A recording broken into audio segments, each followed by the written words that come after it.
চলো বন্ধুরা, আজ তোমাদের নিয়ে যাব মধুর শ্রী বৃন্দাবনে।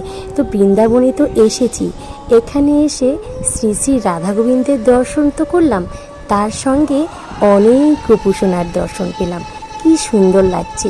তো চলো সকলে মিলে ভগবানের শ্রীচরণে প্রণাম জানাই আর সকলের সুস্থতা কামনা করি।